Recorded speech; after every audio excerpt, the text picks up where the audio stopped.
سے قبل 1000 BC میں یہ تعمیر ہوا ہے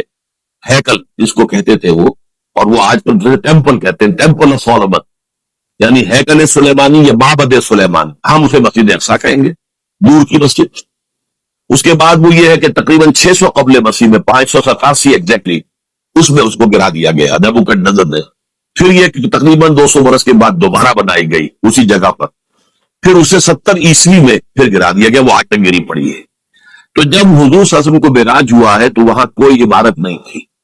البتہ یہ کہ معلوم ہوتا ہے کہ ایک گرجا وہاں پر بنا دیا گیا تھا، اس لیے کہ یہ جب ہیڈریان نے اس کو آباد کیا دوبارہ سن 70 میں تو تباہ و برباد کر دیا تھا ٹائٹس رومی نے سن 70 عیسوی میں، حضرت عیسیٰ علیہ السلام کے رفع سماوی کے 40 برس کے بعد اس نے گرا دیا اور پورا شہر ویران کر دیا۔ لیکن پھر 60-70 برس کے بعد وہ ایمپرر تھا ہیڈریان رومن ایمپرر، اس نے دوبارہ آباد کیا، اور دوبارہ آباد کیا تو اس کا نام ایلیا رکھا، اب یروشلم نہیں رہا۔ اور پھر یہ کہ جب سن 300 عیسوی میں جو ایمپرر کانسٹینٹائن تھا قسطنطین،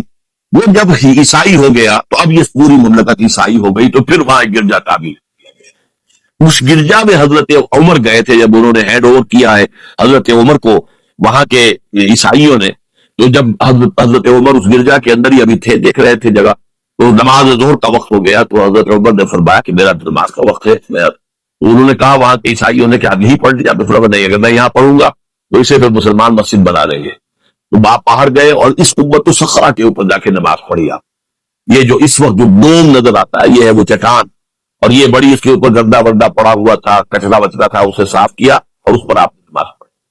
اس لیے کہ یہی سے اصل میں معراج ہوا تھا حضور صلی اللہ علیہ وسلم۔ تو اب اس کے بعد بھی عبد الملک ابن مروان نے وہاں پر وہ قبہ بنا دیا ہے جو قبۃ الصخرہ کہلاتا ہے۔ البتہ اسی احاطے کے جنوب کی طرف ایک مسجد بھی ہے، بڑی مسجد ہے، وہ مسجد اقصی، وہ اب مسجد ہے۔ یہ قبہ جو ہے بنیادی طور پر مسجد نہیں ہے، یہ تو یوں سمجھیے کہ جیسے کوئی ہمارے ہاں مقبرہ ہوتا ہے، درمیان میں قبر ہے، اس کے اوپر بڑا سا گنبد بنا دیا ہے، چاروں طرف جو ہے زائرین کے لیے جگہ ہے، ایسے ہی وہ چٹان ہے۔ کہتے ہیں یہ چٹان جنت سے آئی تھی، جیسے کہ حجر اسود ہے جس کے بارے میں روایت ہے کہ جنت سے آیا ہوا ہے، اس طرح یہ چٹان بھی جنت کی ہے۔ بہرحال یہ بہت بڑی ایک چٹان تھی، بڑا پہاڑ کی مانند تھا یہ، جس کے اوپر کے پھر ہیکل بنایا تھا حضرت سلیمان نے۔ اب ہوتے ہوتے وہ چھوٹا رہ گیا ہے، جیسے کہ اب کوہ صفا کوہ مروہ کیا رہ گئے، کچھ بھی نہیں، ان کا نشان ہے صرف کہ ہاں یا کبھی ایک پہاڑی ہوتی ہوگی جس کے کچھ پتھر جو ہیں وہ نظر آ رہے ہیں، اسی طرح سے وہ ایک چٹان ہے، اگرچہ بہت بڑی ہے کوہ صفا اور مروہ کے مقابلے میں، تو اس کے گرد ایک پلیٹ فارم سا بنا دیا گیا ہے اور اس کے اوپر یہ قبہ ہے۔ یہ ہے اصل میں جو کہ حرم شریف کہلاتا ہے اس وقت، اور سارا جھگڑا جو ہے یہود کا اور مسلمانوں کا وہ اس پر ہے، ورنہ یہودی بیراق جو ہے، جو یہودی وزیر اعظم ہے اس وقت، اس نے یہ آفر تو کر لی تھی کہ ٹھیک ہے مسجد اقصی موجود رہے اور اس کے اوپر جو ہے کنٹرول بھی فلسطینی مسلمانوں کا رہے، لیکن یہ قبۃ الصخرہ پر نہیں، اس لیے کہ یہ ہے وہ جگہ جہاں انہیں اس کو گرا کر اور اپنا تھرڈ ٹیمپل تعمیر کر،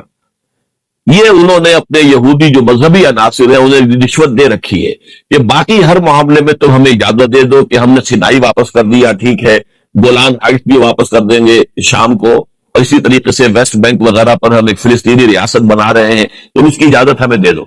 لیکن ہم یہ جہاں تک یروشلم کے بارے میں ان کا کہنا تھا کہ یہ ہمارا جوائنٹ ایک ہی متحدہ دارالخلافہ رہے گا، عربوں کا کوئی تعلق اس سے نہیں ہوگا، یہ پورا کا پورا ہمارے پاس رہے گا، اور پھر یہ کہ یہاں پر ہم وہ بنائیں گے اپنا ہیکل۔